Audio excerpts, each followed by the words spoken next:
You thought I'd never find out, but karma always does. It was a Tuesday night, which should have been my first warning. Nothing good ever happens on a Tuesday. I was lying on our big bed when I heard the shower start again. This was Marissa's second shower of the day, which felt strange, since she was never the type to care much about being squeaky clean. She was more of a shower every other day, unless I have plans kind of woman. So 2 showers in one day was worth noting. The water was still running when I saw her handbag on the chair near our dresser, looking like it had burst open.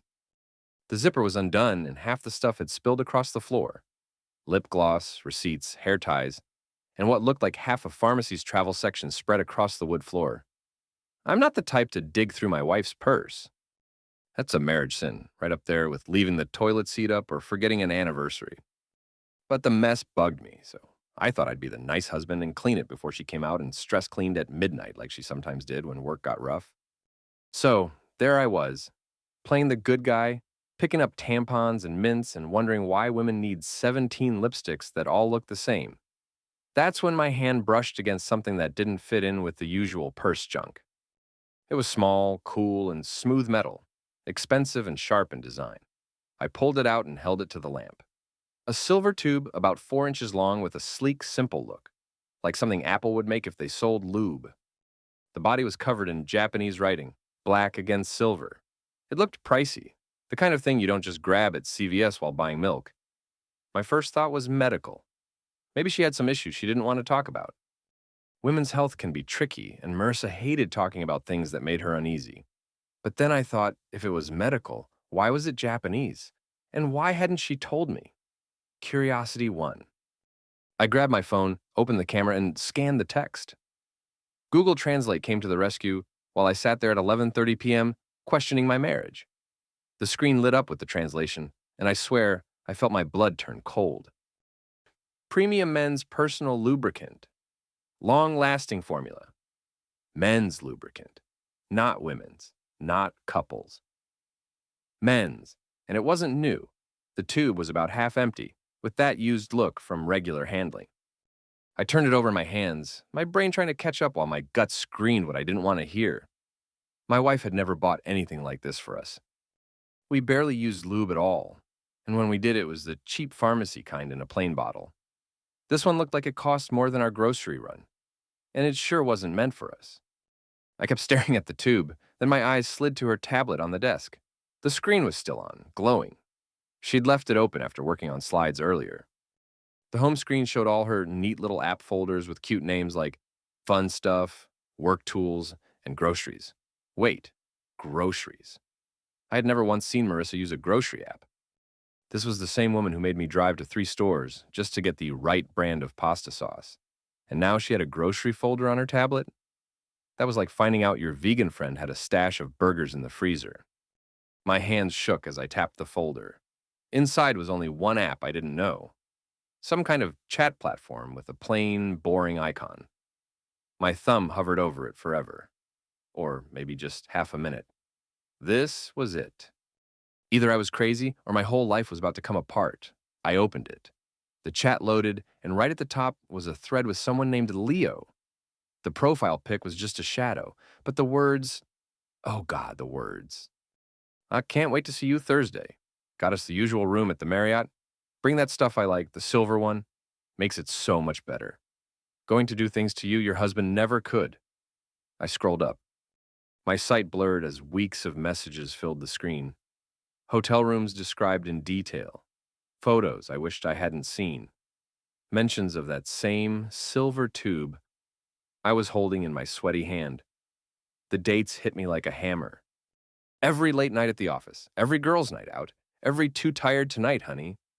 All of it lies. The shower was still going. I could hear Marissa humming a pop song, carefree, like she hadn't just set fire to our marriage with a half-empty tube of Japanese lube and a secret chat app hidden in a fake grocery folder. I looked at the tube. Then, the messages. Then back at the tube. My hands stopped shaking. They moved steady now, almost calm. I walked to the kitchen, opened the junk drawer, and pulled out the tube of heavy-duty superglue I'd bought last month for a house repair. If Marissa wanted to play games with fancy foreign lube, then fine. I'd give her an experience she'd never forget. The shower finally stopped. I just finished my little arts and crafts project in the kitchen when I heard the bathroom door open. The sound of bare feet padding across our hardwood floors made my heart race, but not in the romantic way it used to. More like the I'm about to watch my life implode in real time way. Marissa walked out of the bathroom like she was in a shampoo ad, wrapped in that soft white towel I'd bought her for Christmas 2 years back. "Hey, babe," she said, her voice dripping with that fake sweet tone women use when they're hiding something.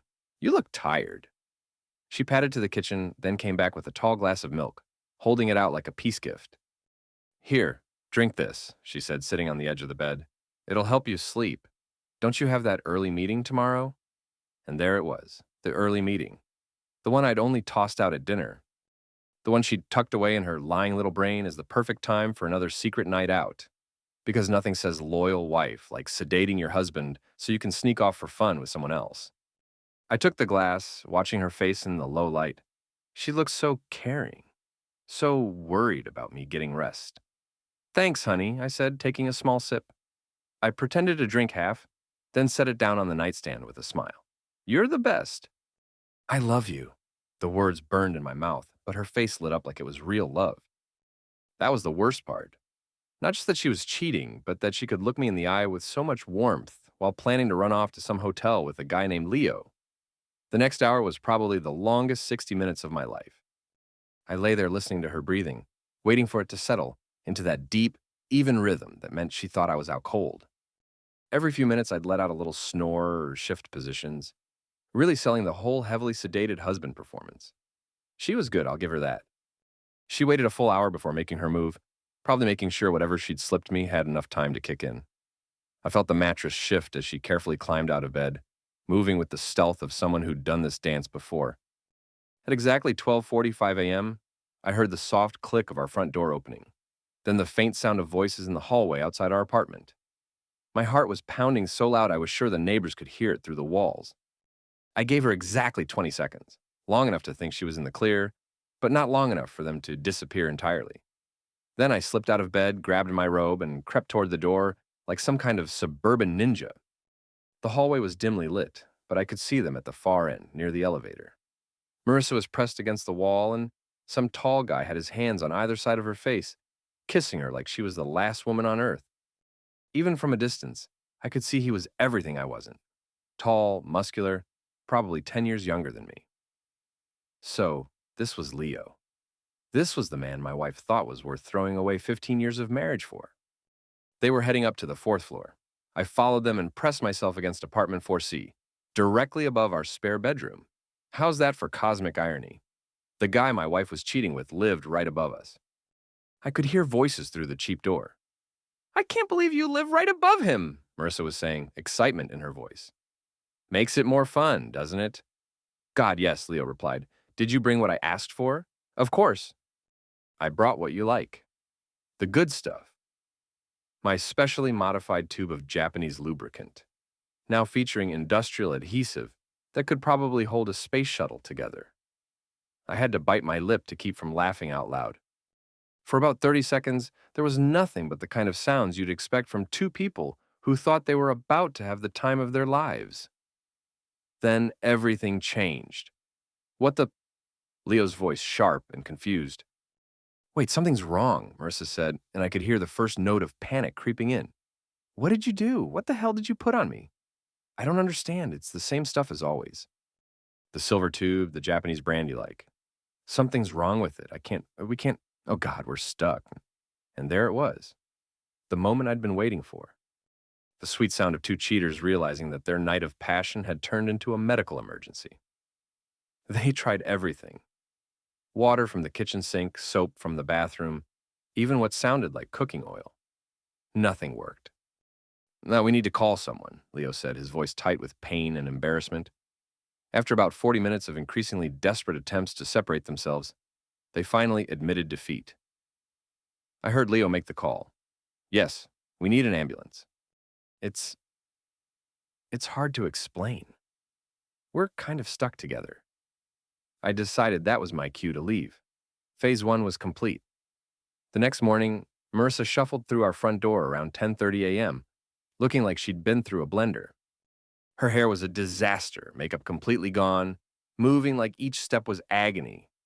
Her dress from last night was wrinkled and stained with what looked like hospital-grade antiseptic.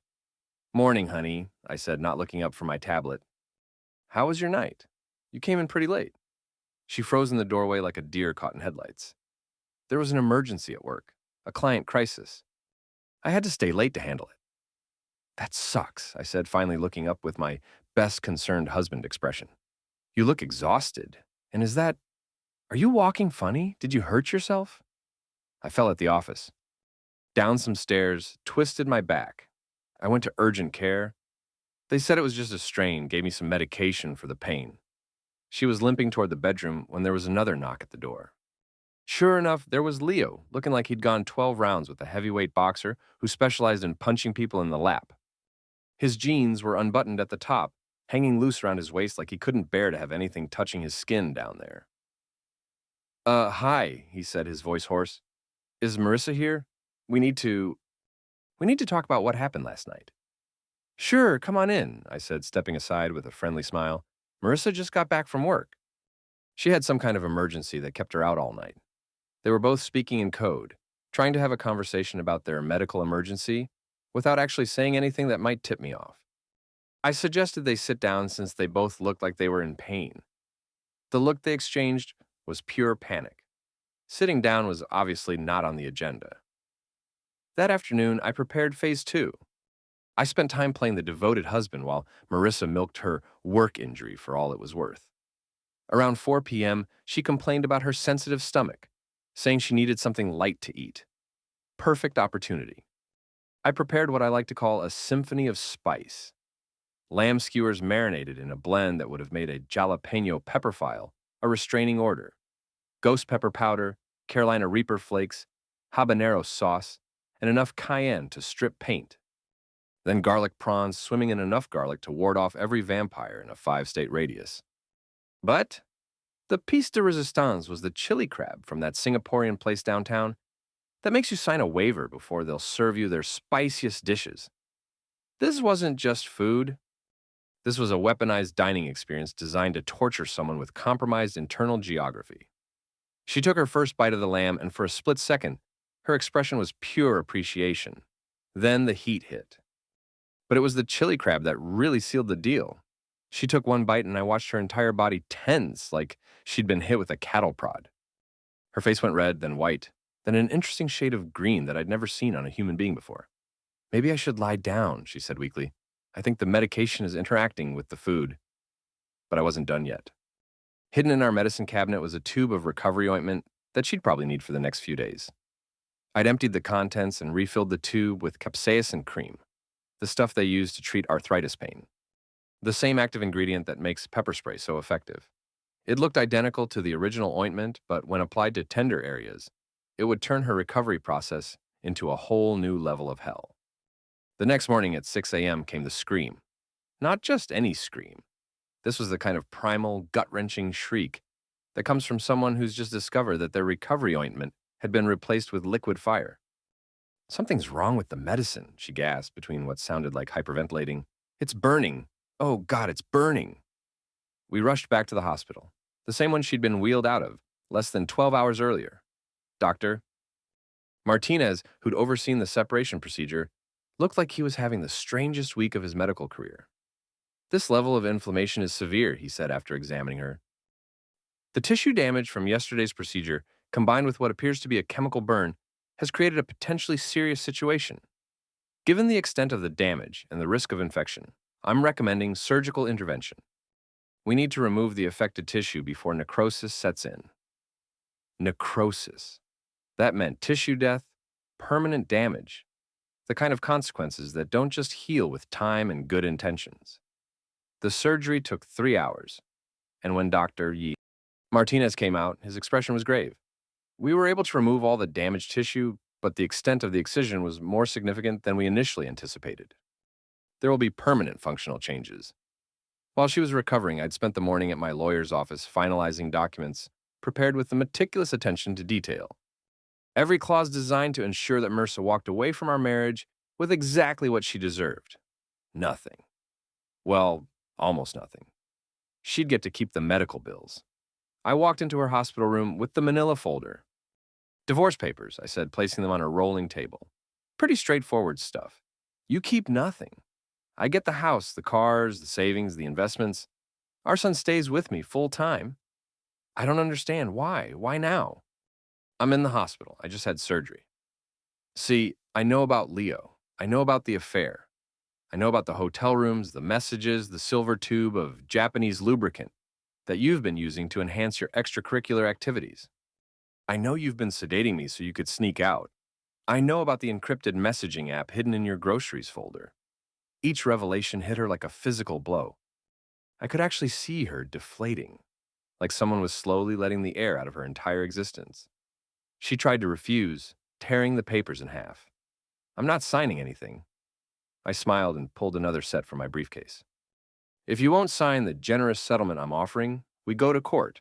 And in court, all of this becomes public record. The affair, the circumstances of your medical emergency, the pill use, everything. But instead of accepting defeat, she did something I didn't expect. She started to laugh.